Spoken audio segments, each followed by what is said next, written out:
Okay, I just wanted it documented that I went through all the trouble straightening my hair and putting makeup on and I have a dress on, but it's raining outside. So I'm gonna put my hair up and I got my umbrella. Got a little bit of walking and a subway ride to get to the Schonbrunn Palace for my tour this morning. Okay, as I started walking, it started raining even harder. And I realized the 5-minute walk to the subway was not going to be the big deal. It was the 15-minute walk on the other side of the subway to get to the palace that was going to be a big pain. Potentially a downpour pain. And so I went ahead and got in a taxi. So hopefully that'll get me there on time and maybe a little drier. And the tour of the grounds might not be quite so pretty, but maybe most of the tour will be inside the palace. So I won't have to worry so much about this.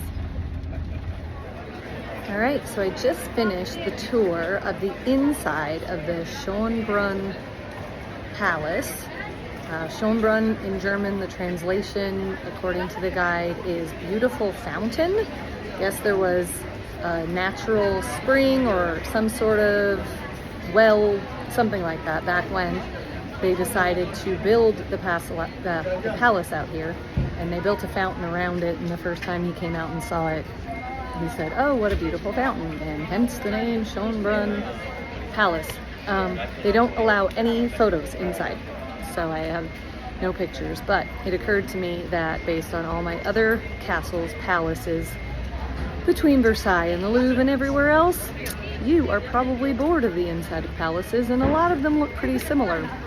There were a few cool anecdote-y sort of stories in there about murals and a bedding set and a bed that was sewn with actual gold thread, and it's like the most valuable thing in the palace. Anyway, so there's some cool stories in a really pretty palace. You only get to see a certain portion of it. I think he said something like there's 1,100 rooms total in this entire palace. And yet again, I don't know, with my luck, went to the Vatican. They were having a concert there where they had the entire courtyard area of St. Peter's Square blocked off. And now here I am here, and this is what we have. So you don't get to see the fountains, and they're doing a concert this weekend. And so here we are. I don't know, I guess I have good luck when it comes to most things on this trip. Couple of bad luck items. Is they keep having concerts everywhere and blocking off the majority of the community areas. But all in all, pretty. Now we are taking a little break for people to shop and restroom, and then heading back into the gardens. So maybe I'll be able to get some pictures out there if there's anything notable, or if it just looks like, again, all the other gardens that I've been to. So we shall see. Rare moment of no one in the background. Also, the zoo of Vienna from the balcony looking out into the garden. It used to be a menagerie, the tiny family of Prince's husband. All this shit exists.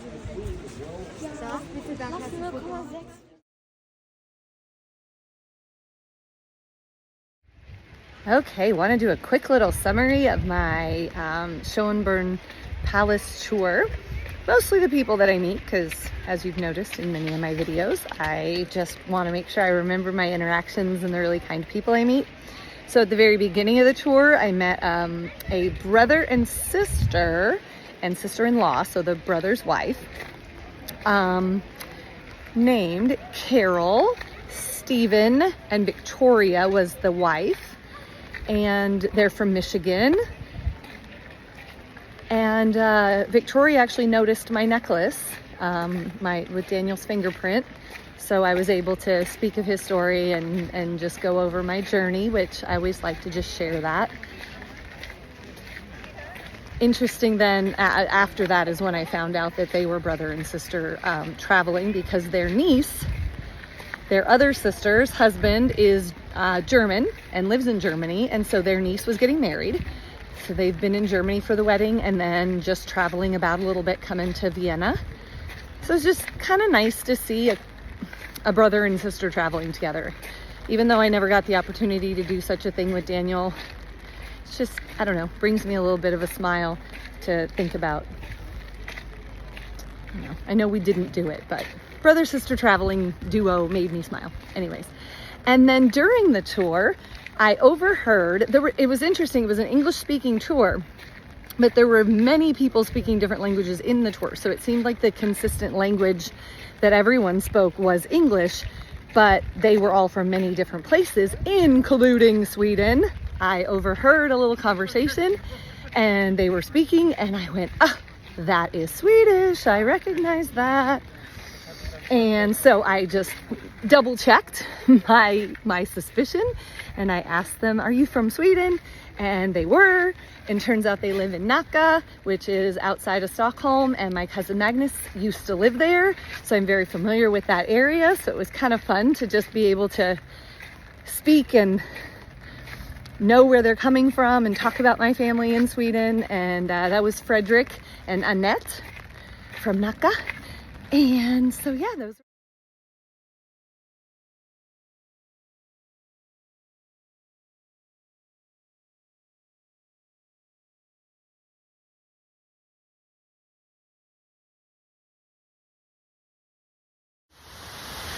just so pretty. Maybe get a little bit closer. It might block other people's view.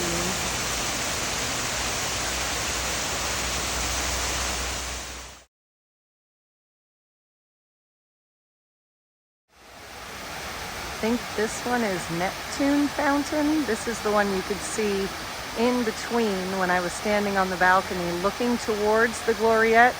This is the big one in the middle of the whole park area.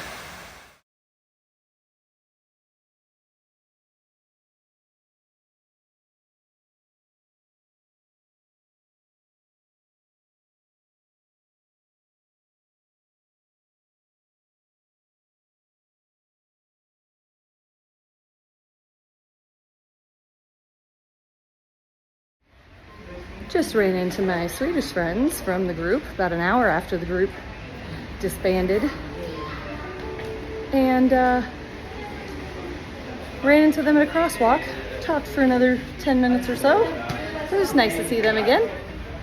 All right, so my stroll about the palace grounds and everything ended up being 2.7 miles. Now I'm pondering. I'm already walking, but I can hop on a subway at any point if I get tired. The distance from here to my hotel, or the general heart of the town of Vienna, is 5.4 kilometers. And it says it's going to take me an hour and 6 minutes. I definitely need to find food at some point. It stopped raining for the moment, so I think I'm just going to walk for a while. See if I can find some food. And like I said, I can always hop on a subway or something like that if I start to get tired of walking. But hey, so I found IKEA on accident, just wandering down the road instead of taking the subway. So excited about my choice to wander instead of subway. So it's on like a city block. Fun thing is, it's like it has a rooftop. It's 7 stories. This place is amazing. Lunch with a view. All right, beautiful tour of the palace. Many, many, many miles of walking. Stop at IKEA for lunch.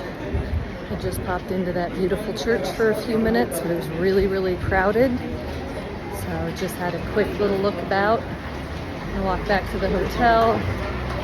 Gosh, it's almost 4 already, so I'm gonna put my feet up, take some ibuprofen, rest up a little bit, and get dressed for my second concert. This one is at a church as opposed to the palace that the other one was at, so we will see how it goes. Lovely spot for a nap. Okay, I'm heading to St. Peter's Church for a classical music concert. I really enjoyed the last one, so hopefully this one will be good as well. And that's all I got. love this patio. It's so pretty. Maybe I need a drink after the show.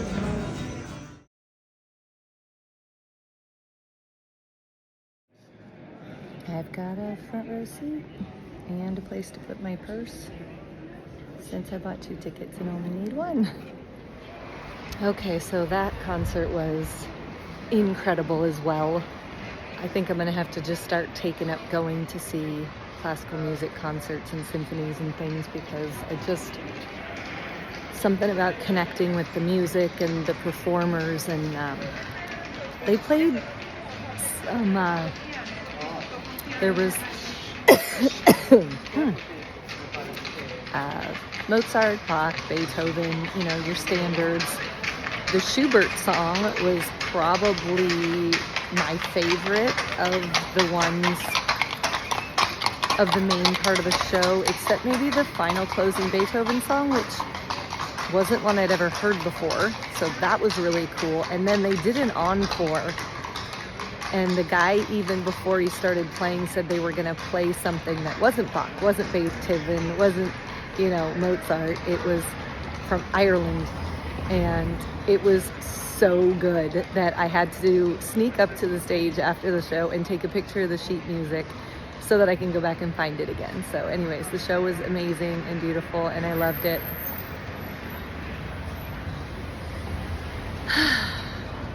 Okay, this place is fancy, and my meal's probably going to cost a fortune, but the menu looked really good. And they had a drink on there called Pear's Tears that sounds delicious, so maybe I'm just going to spoil myself and have a nice dinner tonight. Okay, I tried these weird little chips, even though they're a little spicy. Brave Hanukkah. And this is my drink called Pear's Tears. It's delicious.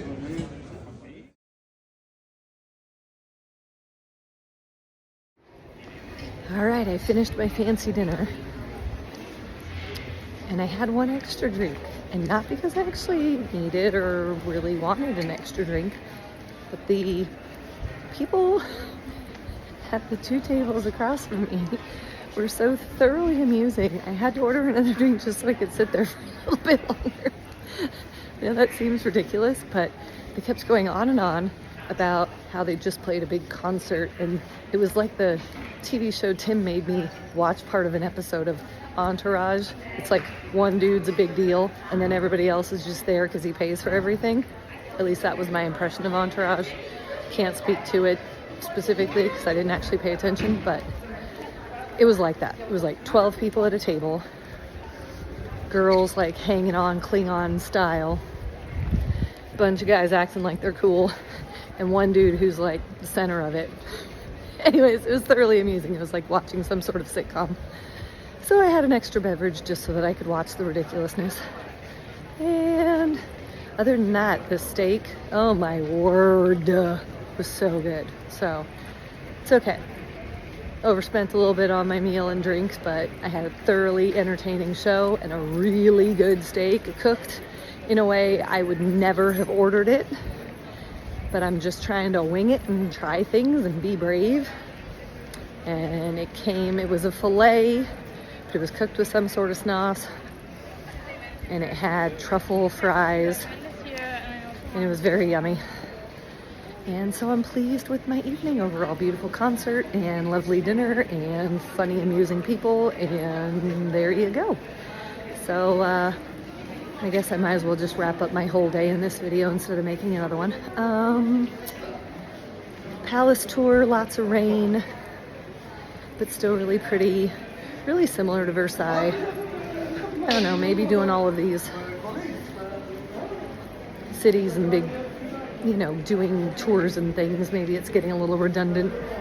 I'll have to ponder the second half of my trip as I am coming up on halfway. I think I'm 3 days away from halfway. So I have to ponder if I want to make any changes to the itinerary at this point now, knowing some of the things that I know. Got in some good walking today, got in a nice nap, nice dinner, beautiful concert. Yeah, all in all, just another good day. Good night.